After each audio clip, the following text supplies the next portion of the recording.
Hello and welcome to this BCS Future Elite session, Becoming a Solution Architect and a Day in the Life. My name is John Edwards and I'm delighted to present this first session in a series of 4 in partnership with Amazon Web Services. While this is very much a career-focused event, the remaining 3 have a technical focus, starting with an overview of AWS Cloud, then dealing with data analytics on AWS, and closing with the 3rd session on AI and machine learning on AWS. Details of these events will accompany the recording of this one, which we will share with you in the next day or 2. But here and now, we have 4 AWS solution architects on our panel, ready to share their own journeys to where they are now. And in addition, they will walk you through their typical day-to-day work, giving some great advice along the way about what makes an outstanding solution architect and how to become one. So, meet our panelists. Leading the conversation will be Ozioma Ozegu, and joining him will be Ahmed Zamzam, Emilia Brozowska, and George Fonseca. We will have a Q&A session after the panel discussion, so please do jot down your questions into the chat function in your GoToWebinar control panel as they occur to you, and we will deal with as many as we have time for before we close the session at 7 p.m. So I will hand over now to our panel, and Ozioma, welcome.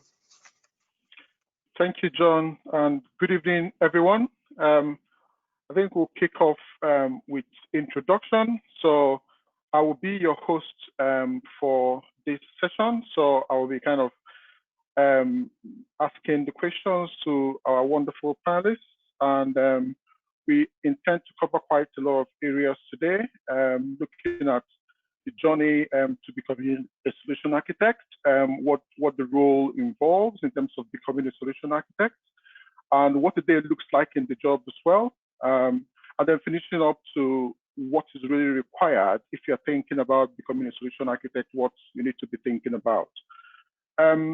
Without further ado, I'll kick off with the introduction of myself. So my name is Ozioma Ozegu. I'm a solution architect in AWS. I work with our small and medium scale businesses in the UK. I've been in AWS now for just over 8 months. And prior to AWS, I worked for British Telecoms and spent 5 years in BT before working for an AWS partner called Insight UK. I will then kick off the introduction of our panelists. I would like to start with you, George. If you can just give us a little bit of background about yourself, what you did prior to joining AWS or becoming the solution architect. I think that would be interesting to know, George. Okay, thank you, Ozzy, and thank you for the opportunity. Hello, everyone. So my name is George Fonseca, Solutions Architect in the AWS UK, looking at the territories.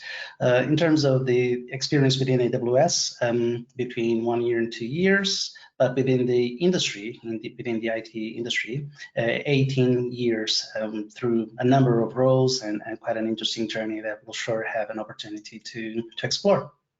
Thank you. Cool. Emilia, over to you. Thanks, Ozzy. Hi, everyone. My name is Emilia, and I am a solution architect, same team as everyone was seeing here, actually. Also covering UK, small and medium businesses, and I joined AWS 2.5 years ago, and I joined right after university, and I'm coming from robotics background, so it's not really IT, but it's still tech, so yeah. Here I am. Over to you, Ahmed. Yeah, hi, thanks, Emilia. Hi, everyone. I'm Ahmed Zamzam. I joined AWS around 2 years ago, to be exact, 23 months ago. Before AWS, I have 10 years of experience in IT, predominantly in monitoring and helping my clients back then in monitoring their applications and workloads, whether they're running on-prem or on any cloud provider. Cool. Thank you so much for that intro, everyone. So I will start with the first question to you, George. Obviously, you've spent quite a lot of time in IT. You have lots of experience. You've worked with quite a lot of IT companies prior to becoming a solution architect. So if I will just ask, why did you decide to become a solution architect? What kind of interest you have in the job that kind of made you to make that career decision? In my case, it was a natural journey, I would say, probably the same as many of us out there. I started, as I mentioned, 18 years ago, but most recently, I started looking back at my life. I'm getting old. You can see from my hair, I'm getting old. And looking back, I thought, well, with the things that I've learned and the experiences that I've been able to gather, what can I do to make myself more valuable to more people?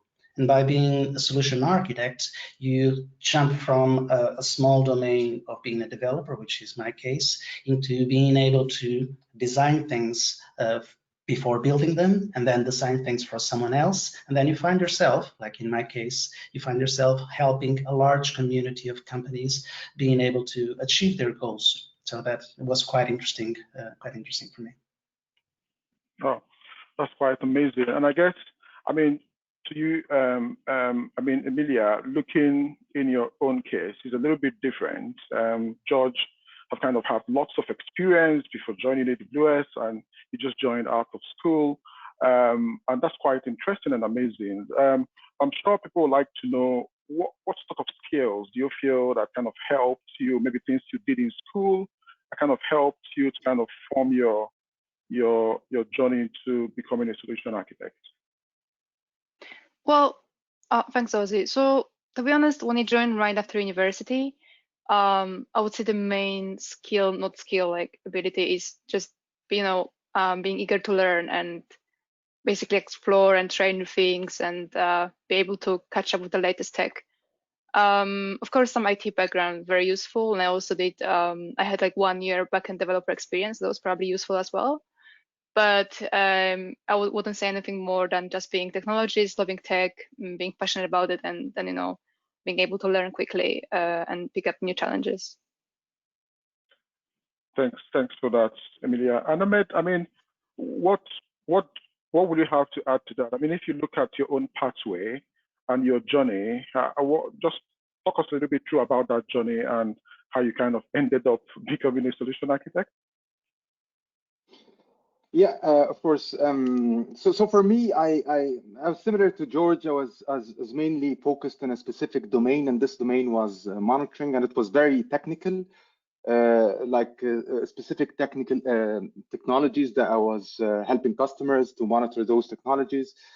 So I would say it was like a niche domain. So I wanted to like gain more, I'd say, horizontal knowledge, instead of having knowledge in a specific domain or 1 or 2 domains, but rather a wide range of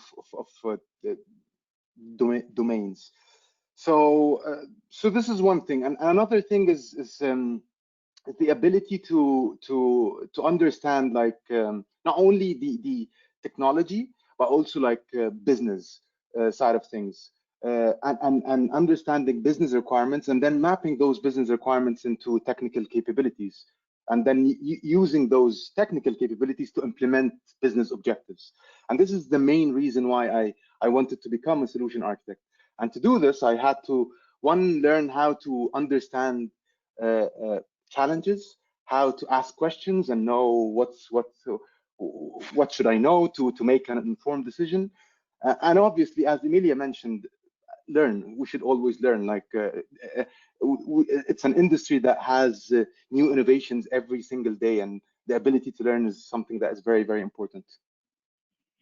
Thank you so much for that, Ahmed. I mean, I think you really hit very key points there in terms of that horizontal scale, which we'll be talking about a little bit more in detail as we go along, and also that business focused minded as well, because I mean, we in IT sometimes we kind of hands off when it comes to kind of understanding the commercial aspect of the business. But I mean, like you rightly pointed out, it kind of we need to get that balance right from being technical and also getting the business requirements right. Okay, moving on then to kind of the role. I think this is really important because I mean, I remember when the first time I heard about solution architects, I really thought deeply, what is this? What is this role? What is this all about? And I'm sure anyone kind of new to that or kind of thinking about becoming a solution architect might potentially kind of be having the same questions that I had a couple of years ago. So if I will start with you, George, again. I mean, can you just explain the solution architecture function? What is that? Okay, I think we can see it from different perspectives. The way that it's reported on a job specification, for example, or the way we see it internally within AWS, it's not necessarily the same thing. But for those who are not familiar at all with the role, you can imagine in construction, you have the engineers that build the building, but you need someone to actually design or think in advance what the building will look like. Well, you can say the engineer can do that, but there's one missing point. It's the conversation between the why and the what. So when you're engineering something, you're building based on requirements. When you're an architect, not only you have to have an idea and be able to communicate with whoever is going to build what needs to be done, so in terms of requirements and analysis as well, but having the perception of why it will be done. So it's a very generic role.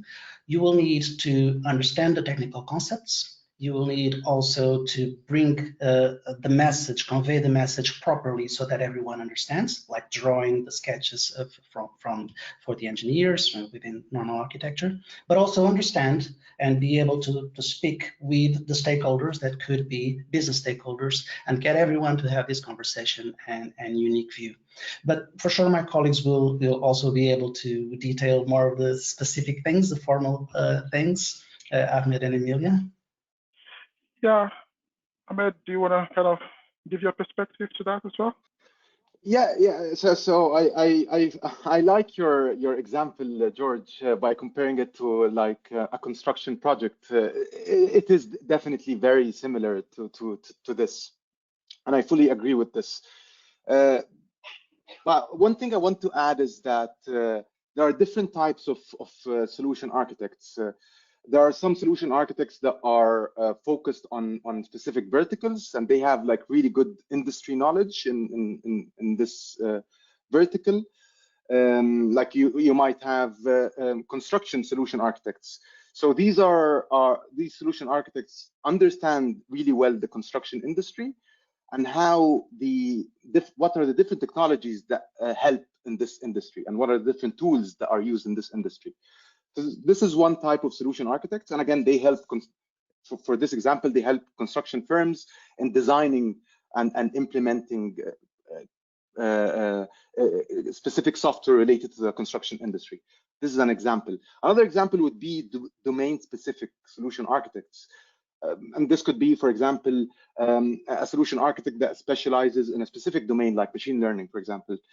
This solution architect would have like a wide range of experience in different use cases in machine learning, and they could be valuable in this area. Then you have generalist solution architects, like the four of us, that are not necessarily in a specific domain, but they have like a good general knowledge with different domains, and good also vertical knowledge, different industries, and they apply those experiences in different industries and different domains. Well, that was quite useful there, Ahmed. You kind of covered quite a bit there, and I know when we come to the other sections as well, we'll be looking at some of those specialization areas because it's quite key. You can't really know it all when it comes to tech, and especially in the cloud as well. So thanks for kind of covering that breadth of the different roles of a solution architect. But Emilia, I'll ask you from your perspective. I mean, if you had to say kind of two key functions of a solution architect, I know two might be a bit small. I know you do quite a lot more than that. But if you had to spot out like the two key functions of a solution architect, if you think about the sales cycle for kind of helping a customer in this journey to move to a new IT platform, what sort of functions do you think that a solution architect can play in that cycle? Yeah, so I think that the main I would say the main function is guiding the customer to, help them choose the right services, help them understand what they actually trying to achieve, what are the pain points, understand their challenges. So having this conversation that George was talking about, the business, and Ahmed, the business side, when you really understand why we're even having this conversation, and then apply it, map it to the tech and pick the right services for the workload. That's one. But the other function that the guys didn't mention is the content creation, that as solution architect we are all really contributing here. So doing like demos or building demos for customers, doing workshops or writing blog posts. So this is like a second part of our role, and I think it's equally important because writing a good workflow demo can help lots of customers at the same time. So I would say number one, just guiding and giving this advice when they are stuck and they don't know what to do next, and guiding them across lots of AWS services to know which ones are actually applicable in this workload. And then the content creation part, I would say it's equally important. Okay, that's quite interesting. That second dimension you mentioned, because I mean, a lot of people might just think that solution architects we just kind of focus a lot more on the customer requirement and the journey, but there is also that build and helping as well with the community in terms of technical content is quite important, because that's kind of how you reach a wider base of customers with new trends coming in. So that was a really good insight. And we'll be touching a little bit more on that as well in the other sections. But just moving on then to, what does a good solution architect look like? So, I mean, you are in the job, you have colleagues that do this job on a daily basis. Some of them are really good at the job. Some of us are still learning. But if you can spot like, what are the kind of key characteristics that make a good solution architect? What would that kind of be for you? Maybe start from Ahmed this time around. Yeah, so I would go with what Emilia said at the beginning. The appetite to learn. One, admit that you always have room to learn. You're not perfect, and there's always room to improve and learn more technologies. So appetite to learn, I think, is very, very important, and not only learning by reading or attending sessions, but also trying it out, being curious and being hands-on. Sometimes you do not have the time to try everything out, obviously, but whenever you get time, if you try and be hands-on and play around with different services or tools, you will definitely benefit a lot. This is one thing. Second thing is transferring knowledge and mentoring others, and also you want to learn some other things from others. So to do this, it's only fair to also transfer your knowledge to others as well. So I think mentoring and having like sessions internally, delivering those sessions are key things to improve as a solution architect. Yeah, that's quite important. I mean, this is a case of not being selfish, or really kind of teaching others what you've gone through, what you've learned, to help develop others. That's a good kind of characteristics or traits we've seen good solution architects to have. I don't know, George, do you kind of have maybe any more to add to that, or do you feel I might kind of have covered it all? Yes, indeed. There is one characteristic, which is listening. Listening is not as easy as it may look like. And I don't know if people know about this, but within Amazon, we have 14 leadership principles that balance and lead our culture. One of them is called Earn Trust, and it's mostly about listening to what other people are saying. There's a saying, which is we have 2 ears and 1 mouth, and we should use them in this exact proportion. Now, when you're in a customer call, giving guidance, if you're just, there's another expression, interesting one, if you just show up and throw up all of the things that you know, you're not necessarily, sorry, Emilia, you're not necessarily doing a good job for your customer. You need to listen to what people are saying. You need to help them on their problem instead of throwing solutions to them, and then listening to what they want to reach. So what is the expected outcome? Work backwards from there. There's another expression that can resume this on top of listening is be a servant. All of the knowledge that we have, it has a purpose, is to serve other people. That's what we're doing here. Well, that's a good call there, George. I like the walk back process. I mean, one of our leadership principles is customer obsession, and how we really implement that leadership principles is through that walking back process, where we kind of put the customer in the center, understand their requirements, and then work backwards from that. And in our roles as solution architect, we've seen that kind of work really well. And thank you really for calling that out. I think that's really, really important. Before we round off this section, I want to ask you around kind of a very well-known framework that AWS kind of pioneered in the industry, which is called the AWS well-architected framework. I don't know, Emilia, can you just tell us what this is all about? What is the AWS well-architected framework? Yeah, so well-architected framework is this set of questions that help you understand, analyze your either current workload or the proposal for the workload, if it's well-architected and aligned with the 5 best practices pillars we have in AWS. So reliability, security, operational excellence, etc.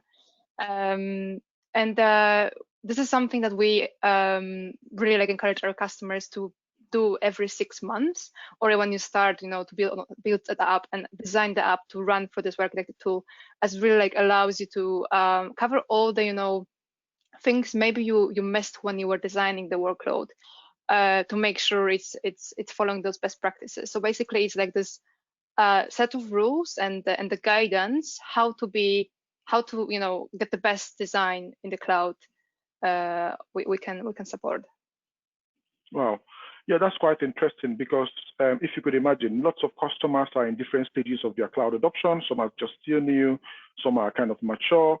So it's really good that AWS have kind of codified some of these best practices and design principles we've learned over the years, and then help customers to kind of be more optimized in the cloud. But Ahmed, if I will ask you, how do we kind of use this as essays?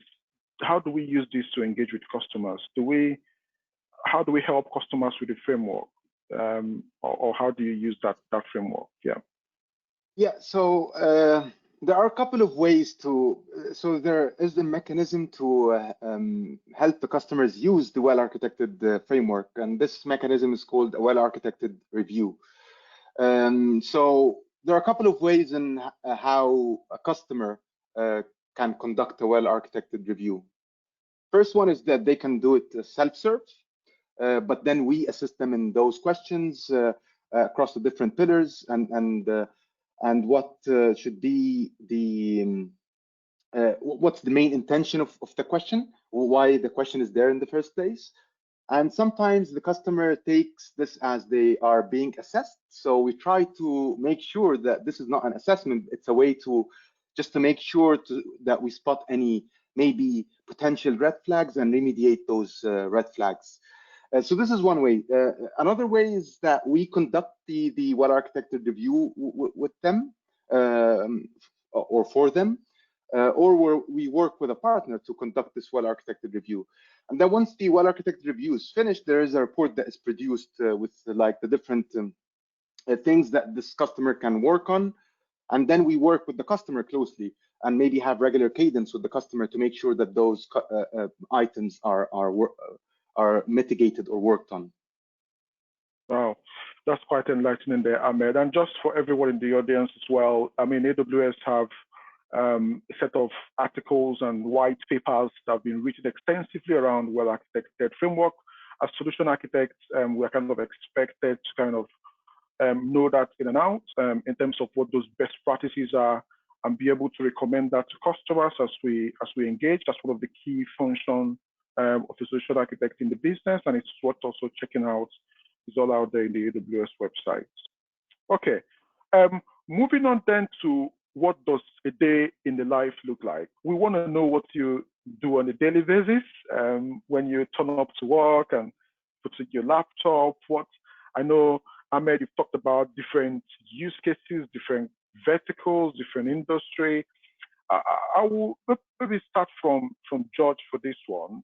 I mean, Josh, what does your day look like in terms of what sort of customers do you work with, and what are kind of the types of use cases you are seeing out there with our customers? Okay.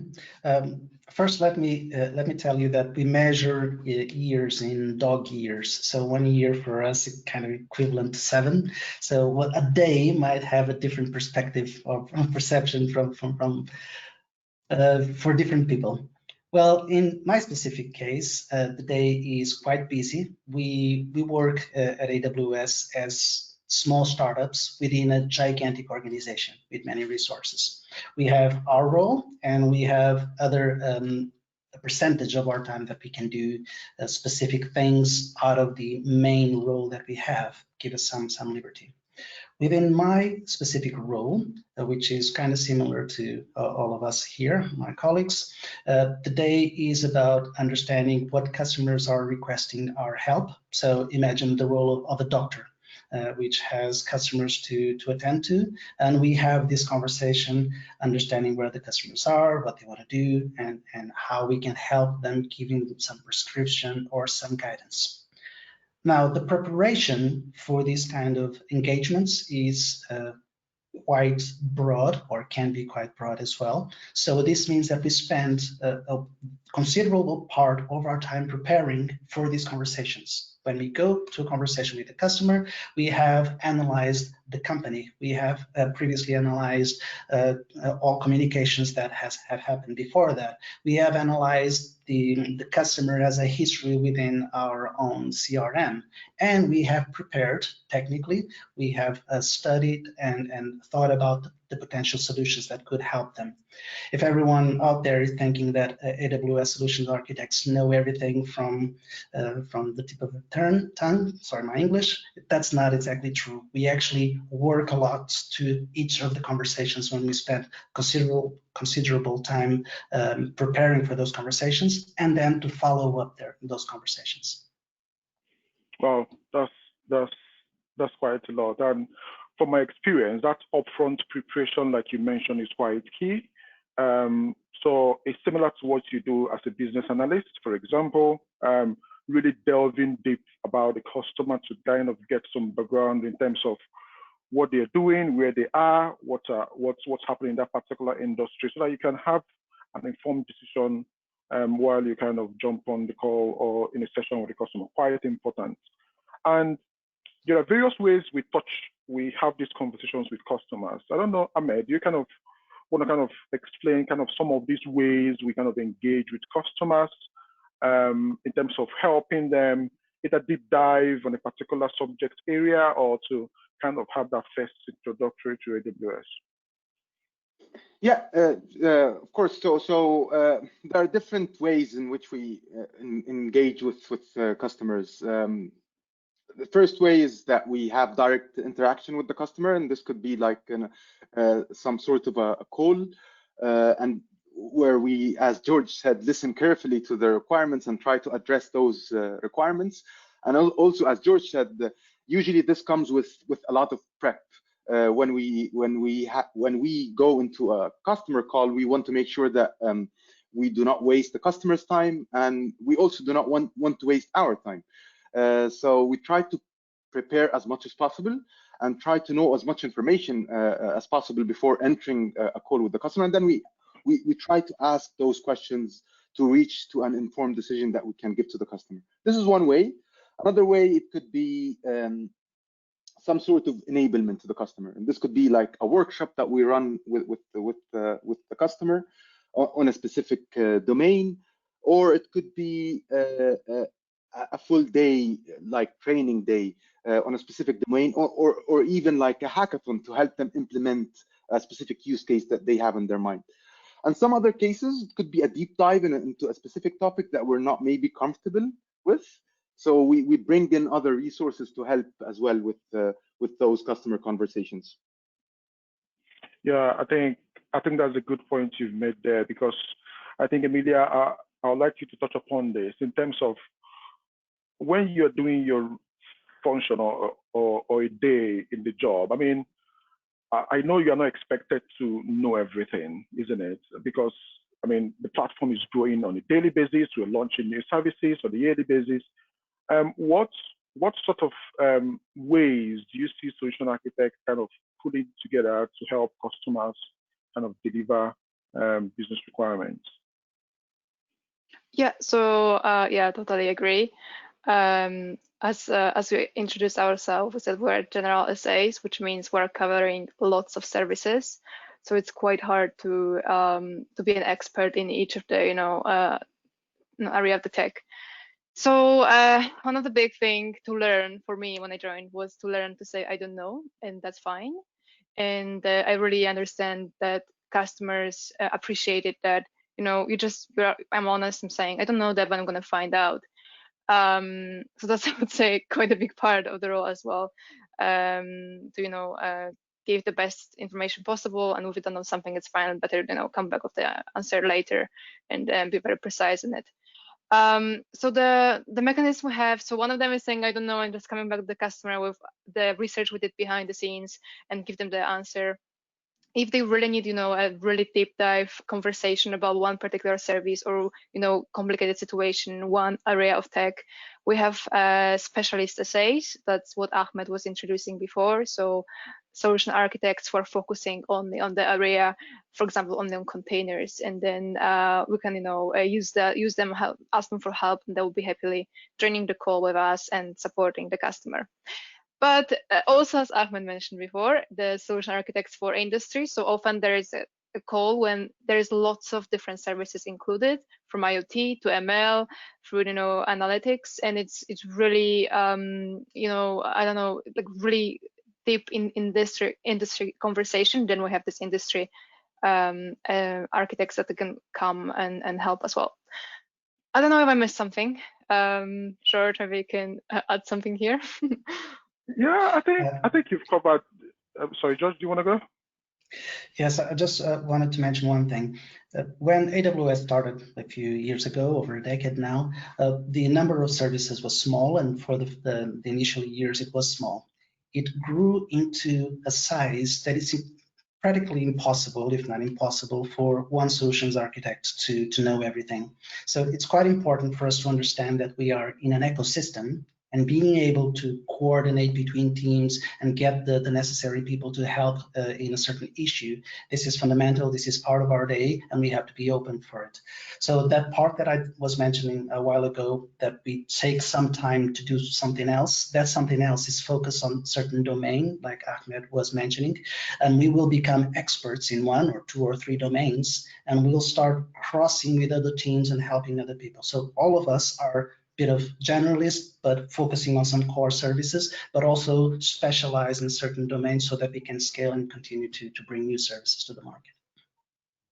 Yeah, that was a good point you made there, George and Emilia. Thanks so much for that. And I think it's really important to kind of call that out, because I mean, if you look at the AWS platform and you're kind of maybe aspiring to be a solution architect or thinking about how do these people know all these things, we don't, to be honest. We know a couple, we know a number of the services, and it's encouraged as well. And we'll touch upon that in the next session as well, to kind of look at potential areas to kind of focus on long term for yourself, for your career, so that you can add more value to kind of go deep dive with customers on a particular tech area. So thanks for that. That's really, really useful. We'll be moving on then to the last section before we kind of open up for questions from others. I think I know people will be wondering what is really required for the job. So I mean, I've heard all this good stuff. I love what you do on a daily basis. It sounds really exciting. People have different backgrounds when it comes to tech. We've got some from a networking background, from a programming background, and from business analysis background as well. In terms of your view, what do you kind of think that is the required or the right technical knowledge you might need to have to be able to kind of make that transition to becoming a solution architect. I know a couple of us have different backgrounds, but if you have to kind of pick in terms of one or two things you feel are key ingredients, not kind of in tech-wise, I mean, things related to tech that someone needs to kind of know, or the minimum foundation you need to have before you kind of make that transition to becoming a solution architect, can you kind of call out maybe to Ahmed, if you don't mind? Yeah, sorry, I was looking at the mute button, unmute button. Classic. So yeah, and that's the beauty of technology and AWS is that it has many different domains, and you don't necessarily need to know need to be good in something specifically to be able to be a solution architect. So for example, I get many questions from people asking, do I need to be a developer to be a solution architect? There are many. I come from a development background, like from university, but I was never a developer, and yet here I am, a solution architect. But going back to your question, being a solution architect, I think there are some like core domains that are really important, regardless on whether you're a developer or not. But I think those domains are really important, and they come up in the majority of the customer interactions that we have. So of course, networking I think is very important. Security and compute, I think, and storage. So I think those are the four main domains. I wouldn't say that you need to go level 400 in all of them, but at least having good knowledge in each one of them I think is important. No, that's a good one. And for those that don't know, level 400 means like deep dive and like almost expert level in those subject areas. So I might have mentioned security, compute, networking, and a range of other things. And I must say I will agree with that. That's quite really important. Just the foundation of these technologies is really important.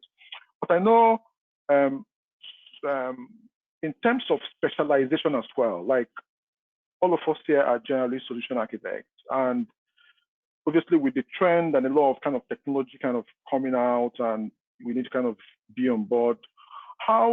What would you recommend for someone that's kind of trying to make that leap? Do you recommend the kind of still kind of focus on quite a lot of things, or honing on a specialized area or the particular area and become very good at it, and maybe use that as a path to becoming a solution architect? I don't know, George, if you can. What's the importance of specialization these days? Is this still important? Is that required, or what are your thoughts around that? It's an interesting question that everyone nowadays is kind of asking. In our case, we are generalist. We chose to be, which is interesting. However, we are spending part of our time specializing in something. As we mentioned before, because there are so many things to learn nowadays, you actually have to be part of a community, being part of something bigger. So by being part of something bigger, you're naturally driving yourself into a specialized area, because you will never be able to learn everything. Now, for those who are thinking where to start or where to specialize and where to be generalist, AWS actually has some enablement roadmaps. If you go to the enablement part of the AWS website, you will find there, and you might decide you want to be just focusing on solution architecture or systems of operations or developer. And you can take those roadmaps, or you can take 2 or 3 to complement what you want to do. Another way as well for you to try to understand where you want to get as a solutions architect or specialize in something else is looking at the AWS certifications. There are a few, 12, I believe, active right now, which allow you to understand them, but also do the exam, try to pass them, and see what you flow naturally. Not necessarily what you like to do is the thing that you're good at. That's a nice one, and that kind of leads us nicely to the next question I had around certification. To be honest, AWS has 12 certifications. You're right there, George. Some of them are kind of generalist certifications, or some of them are kind of specialist certification focused in a particular subject. So Emilia, I want to ask you this question in terms of certification, because people will be thinking, I mean, does certification help in terms of becoming a solution architect, or do I wait to become a solution architect and then try and maybe write some of those certifications? What would you recommend someone that might be maybe looking into cloud in general or AWS in terms of certification, and maybe from your experience, how certification might have helped you in your job? Yeah, so certification itself, I think they're very useful in terms of they're giving you this, big overview. What are the possibilities? What are the services? So when we look at this general, covering most of the services, certifications like solution architect, it will give you like understanding. Oh, there is this part and this part, and there's like a large spectrum of things I'm learning right now, and maybe I like something more or less. While if you do the specialty certification, I think it will give you also, for example, ML. Like there's so many services right now about ML, so it will give you, the wide spectrum. Okay, I know there is this, this, and that. But in terms of how it helps with the role, I think it really shows to anyone who wants to enter as a solution architect. It really shows that you want to learn, right? You learned, you went for the exam, you passed it. Like you are, proactive with that. And it will give you like again just the understanding what's there, but as a role itself, I would say if you have the certification like ML expert, for example, it doesn't mean you will be, ML solution architect and you will be doing amazing job. It's slightly different experience when you are on the with the customer working on the design, and slightly different experience when you're doing certification. But I would say definitely it's like a kind of like a map for you. What do you want to dive deep into? What is there? What I can learn more? What I'm interested in or not? So definitely helpful. Shows that you want to learn, and yeah, I think it's a good start if anyone is looking into the cloud. Yeah, that's a good point as well. In fact, I would say when I made a decision to become a solution architect, certification was one area where I started from. And I know, I mean, all of you here have kind of written a lot of certifications and kind of always keeping abreast of new technologies coming out there. So I would definitely recommend it, especially for those that are starting. Have a look at some of the certifications to help you to really understand what the cloud is all about and what areas that might be of interest to you, especially when it comes to specialization as well. Just one question I have, probably the last question, and this will be for three of you, because this is something that applies to everyone. I mean, you've talked about learn and be curious, which is kind of one of our leadership principles, which is really key to become a solution architect. But if you look at the AWS website, it's over kind of, if you go to the blog or what's new page, about like 20 new releases on a daily basis, customers calling you the following day asking you about some of those releases. So please, how do you keep abreast of this so innovation and technologies and releases happening almost on a daily basis? Just to start from Ahmed. Yeah, very good question. It's $1 million question. But for me, I try to, first of all, I block some time, and this is, it was better before the pandemic when we used to commute in buses and trains. I try to utilize this time to read blogs. Like I sign up for a couple of blogs and then use this time in the commute to read blogs and what's new and learn more, which is really good. But now we're working from home, there's no commute. So I try to block maybe 1 hour before starting to read like some blogs that I have, and I have like a list of blogs that I want to read. This is something that I find really important. And I also try to block a day off, or maybe 1 day of the week, or sometime but on a weekly basis, to try new things and play around with new things. And there's one thing that I do, and it maybe to sound a little bit funny, but it does work with me. I try to sign up for things that I do not know well, like I don't know anything about, like to deliver a presentation on something that I don't know well, and then force myself to learn and dive deep into it. And this, for me, it's working really well, really well. Wow, that's a good one, Ahmed. Josh, how do you keep abreast of this new releases? How to keep up to date? Well, within AWS, we have a list of releases that come through different channels. Customers usually receive it by email, but you can also subscribe within the AWS website, and we get that constant flow. So I'm on the Slack channel that receives those kind of notifications. Also the email newsletters that come often. From that information, I try to pick the information that is available for customers, because we have a set of information that comes from the inside and other part from the outside. I try to look what is available for customers so that within a conversation, I can point people to those videos on YouTube, for example, or those webinars or podcasts like you have on Spotify. You have podcasts, I've subscribed to it.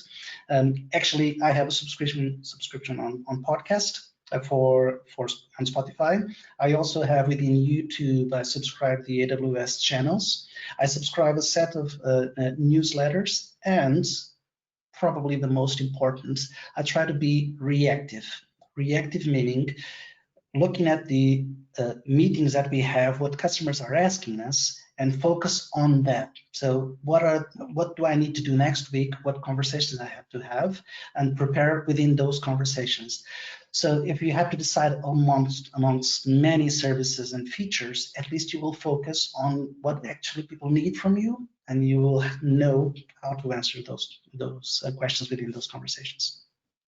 Oh, well, nice strategy, kind of keeping it a bit focused. And finally, Emilia, before we open up for questions, how do you learn all these new services? Yeah, it's a good question.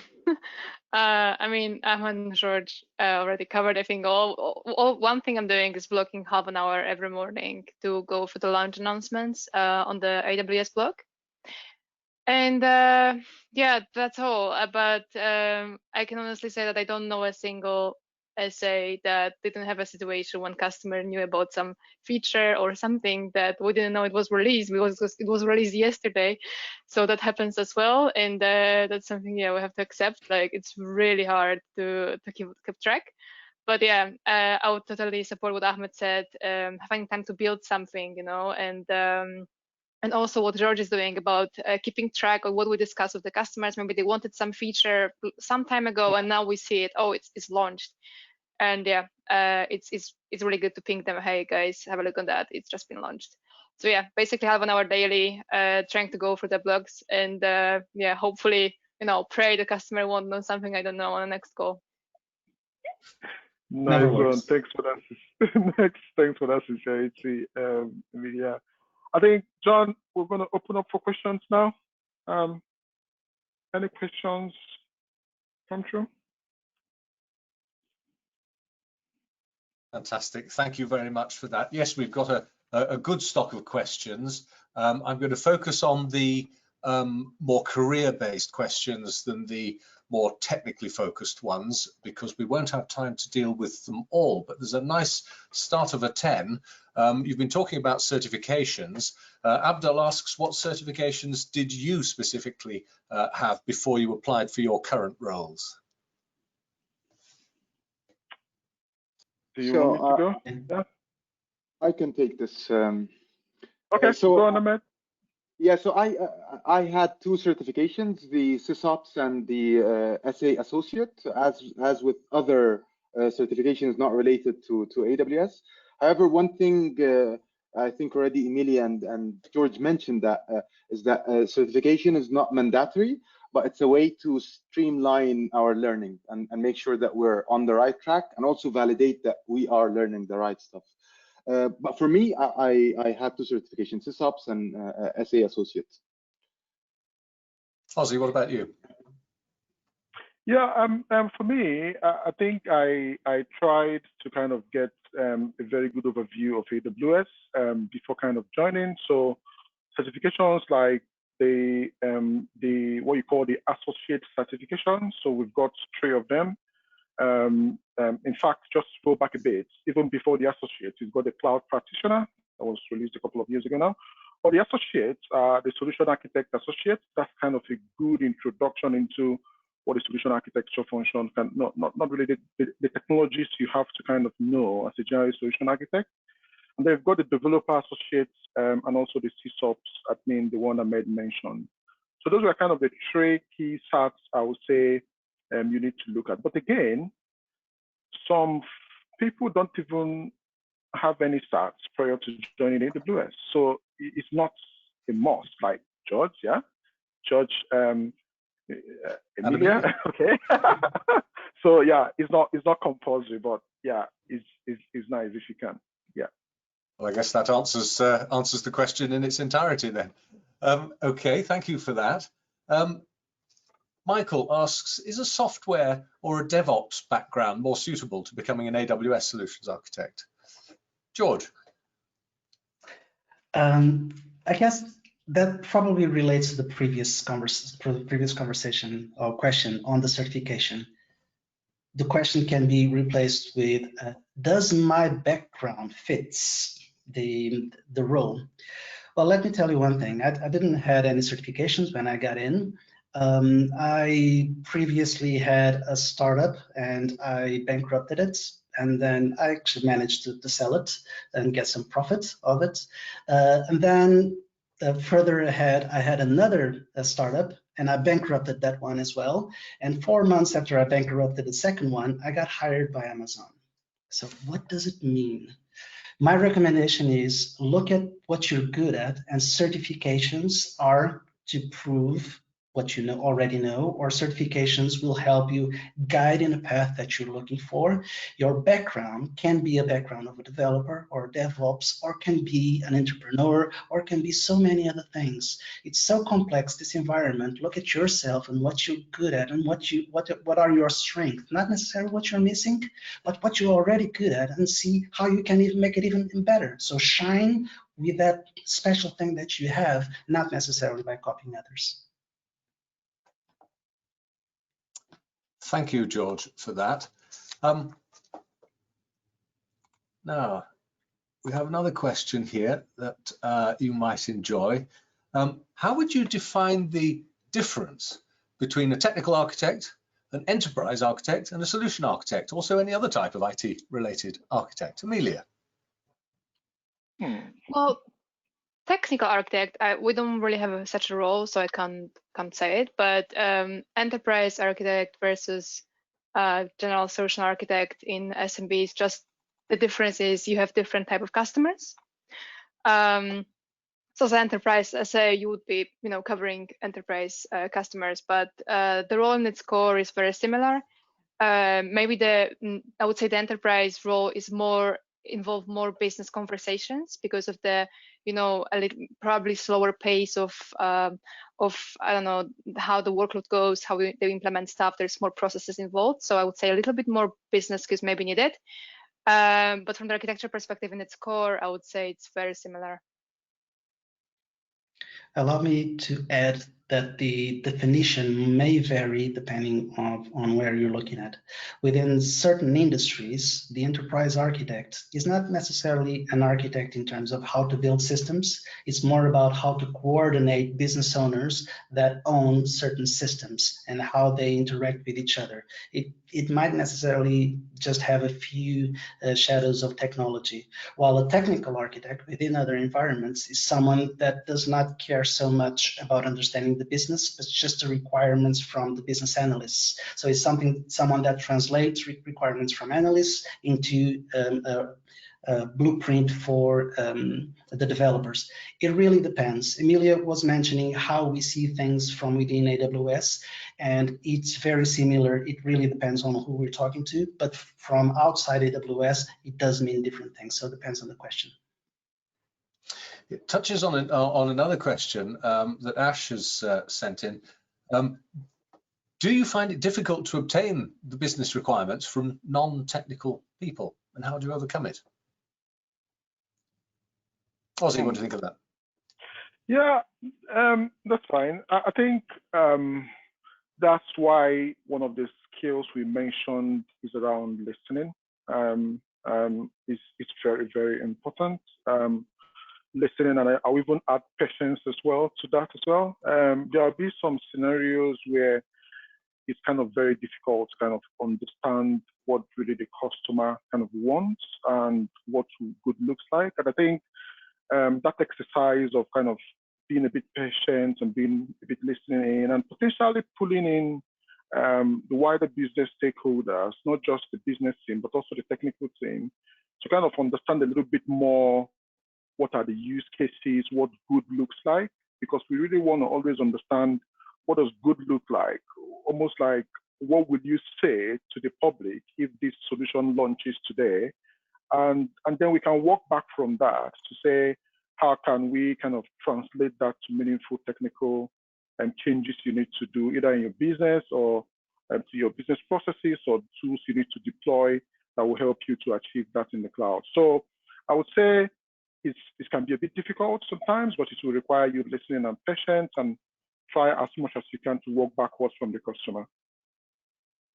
Allow me to add, if you're lost, it happened to me so many times, you can use what Ahmed and Amelia mentioned, the well-architected framework. It's a set of questions. So if you follow those questions, you will at least you will address those pillars that Amelia mentioned, so cost, reliability, performance, and so forth.